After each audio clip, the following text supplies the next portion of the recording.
I'm Osborne Foreman, and in this week's portfolio update, I'm going to talk about the UK stocks that I bought, as well as the top riser and diving stocks in the portfolio. And if you like the video, please drop one of these to beat that YouTube algorithm. According to Google Finance, the FTSE 100 is marginally up 0.065%.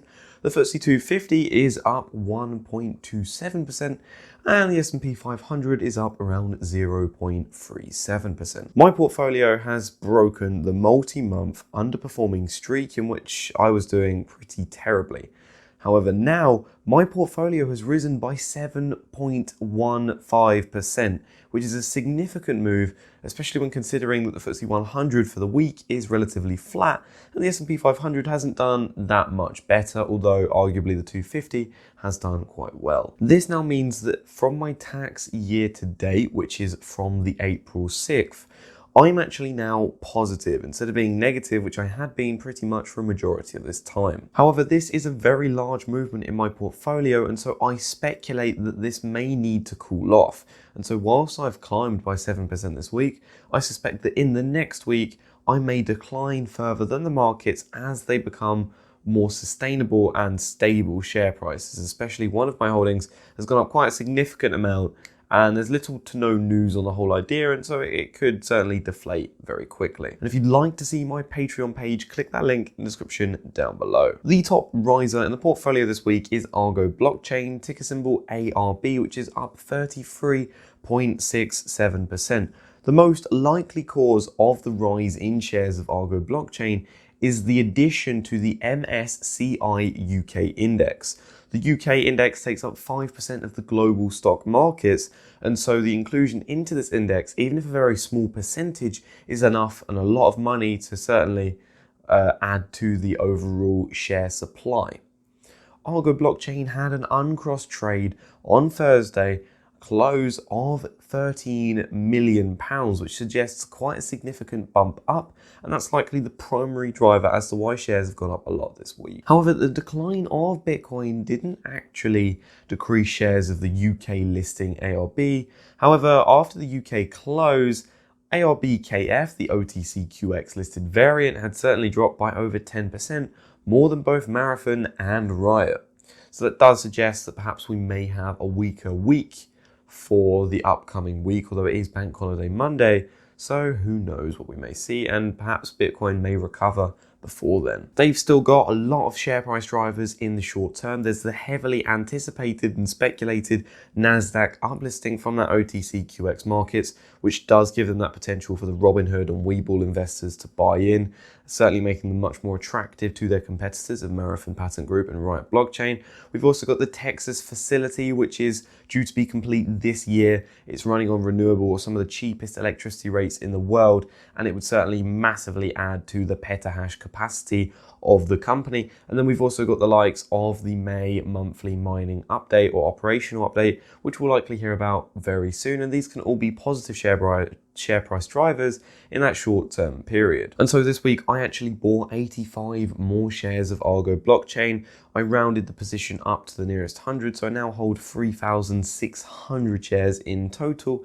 And over this time period, over the last few weeks, I've certainly lowered the average of my total share position quite significantly, especially when I look at an older, outdated version of my portfolio, which at one point I had an average price of £2.34 per share. It's now sitting around £1.90, which is a very comfortable average, and I'm happy with it. Although if there's an opportunity, I'll likely buy more, especially if Bitcoin continues to weaken in the next week, and at which point I will look to buy more shares. And I do think shares will start to uptrend over the short to medium term as these factors come to light.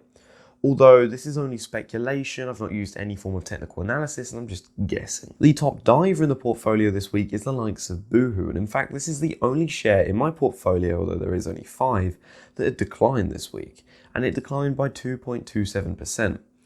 I'm not sure as to why shares have declined. I suspect it's just short-term volatility, and that this week Boohoo was likely just out of favour. However, there was an article that was released after Friday close, so perhaps they were trying to inspire some fear, uncertainty or doubt over the weekend, although I looked at the article and quickly dismissed it. It pretty much said that a capital firm did not or recommended that investors or shareholders should not vote for the remuneration or the return to board of the co-founder Carol Kane. And they say this due to ethical governance social concerns, likely due to the bonuses that mean that if the share price or the market cap hits a certain point, they're due to receive a fair amount of money, such as £150 million. However, I'm pretty sure these bonuses got changed, or at least a suggestion was in place to change this to a more ESG related goal.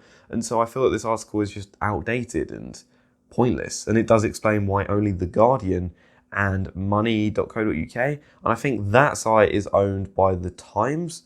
So it's two articles that have posted about this, and it's clearly not that big of a deal overall, but I'm sure they're just trying to capitalize on that Boohoo name and clicks. I'm still confident in their growth. They very much fit the shared economies of scale model. They've got a lot of potential in the future, and at the moment, even though they've been stagnant for the last year, I'm really not concerned. If shares do drop below £3 per share, I would like to top this position up once more, since this has been the biggest position in my portfolio since October 2020, as I've not bought any more shares since then. And so I would like it to return to that place, because in the last week, Boohoo has fallen from my top spot. And this is because the likes of Games Workshop had climbed by 4.04%. Last week, they also climbed by around 4%, and so they have made some strong moves in the last month. I hold 69 shares of Games Workshop, and no, that was not on purpose for the sake of a joke. What's happened is that they went ex-dividend on the 28th of May. That is going to be a nice dividend yield for me. It should be over 2% based on my average price. And so that's a quarterly payment, and that will add back into the portfolio. But the likes of Games Workshop does look very promising in the short to medium term. The upcoming release of Total War Warhammer 3 is going to be, in my opinion, very, very big for the company. You may think, well, it's just the royalties. Sure, they're going to get more royalties, but it's not going to really grow the overall revenue that much, even though it does majority go into the earnings.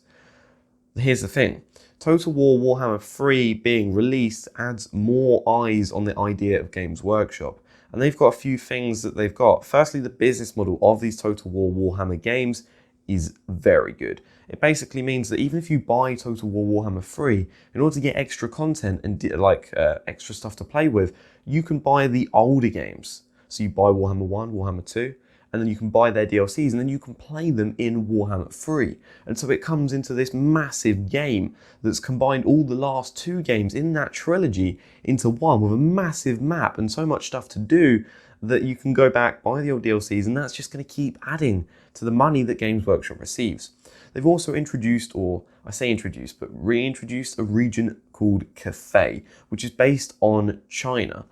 This is an interesting one because it's not been covered much at all. I've not seen the Black Library books, and I'm sure it has been mentioned from time to time, but Cathay has been a relatively empty in terms of intellectual property area, and there's a lot of things that Total War Warhammer 3 can really flesh out about it.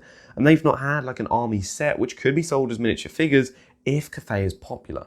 Cathay being close to the likes of China, or at least historical China, could mean that this begins to give more interest to the Asian player base.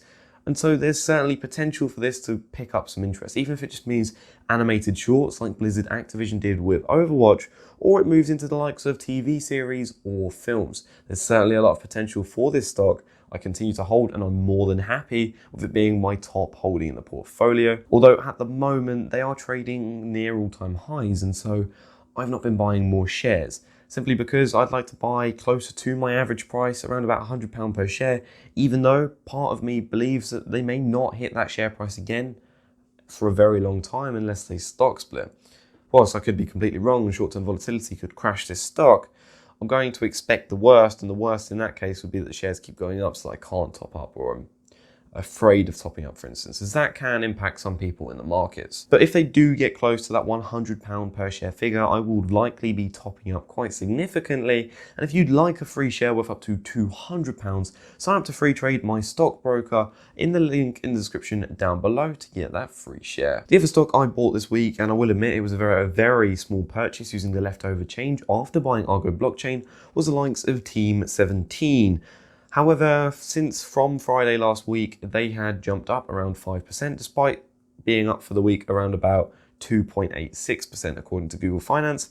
That's quite a jump up. There hasn't really been any news on it. The industry has still remained quite quiet, and so I'm a bit skeptical of it. I did say that so long as shares are below my average price, I'm going to continue averaging down. But when it's at this point, I only put a very small sum of money into it. So I've got another share, but I've also not got too much to lose, for instance. I do like Team 17. They've got a good games catalogue. I certainly think they have a better catalogue than the likes of Sumo Digital, which are another games maker in the industry. The same with the likes of Tiny Build, which I mentioned earlier this week. They do have a very popular game, Hello Neighbor, and it is quite a thrilling stealth horror game, but it's still the only thing in their catalogue that really holds it together. They kind of remind me as like a very early stage Team 17, in which originally they were focusing on their flagship game, which was Worms. They made many games about it, but that left the company to stagnate in growth. And they were also, I would say, better than the likes of Frontier Developments, although Frontier Developments has pretty much one flagship game, which would be the likes of Elite Dangerous. They do have some other quite big games, but Elite Dangerous is the absolute big one. And this game has little to no competition, and so it is a very original game. Whilst there are a lot of space simulators and exploration games, I don't feel much of them match up to the likes of Elite Dangerous. You have got the likes of EVE Online, but I feel that's a whole different area myself. However, if I'm wrong and you know more about this than me, feel free to tell me. I would love to know. The likes of Team 17, I really like their arcade style games. I think it's got a family sort of fun where pretty much anyone of all ages could be interested in playing. And especially for someone like me who used to love video games when I was younger, and I've now got much less time to do it when I'm working full time at the pub and also trying to do YouTube. It means I've got very little time to actually play video games. So arcade style games may be good for me or those on handheld devices like mobile phones. And so if Team 17 are able to capitalize on this market, I think there is a lot of potential for the future. We've also got the likes of AHT or Ashted Group, and they've climbed by 1.74% this week, continuing their phenomenal run in the last year. I don't think there's much news on this one. Shares were around about £52 per share now, and I'm going to raise my stop loss, which was £42.50, upwards if they hit £53 per share, so that I'm recreating a trailing stop loss. I'm happy with the performance they've had. They do have a very low yield now, but when I bought in, I certainly got a much better yield on cost. I'm happy to continue holding this stock, but if I do see opportunities in which I feel that perhaps the money could be best placed elsewhere, as I feel maybe AHT could be a bit more on the overvalued side, then I don't know if I would hesitate that much to then cash out, move it elsewhere. Because after all, what's happened in the last 12 months is that I've moved my money into the stocks that I have the highest conviction with. At the moment, it's a triad.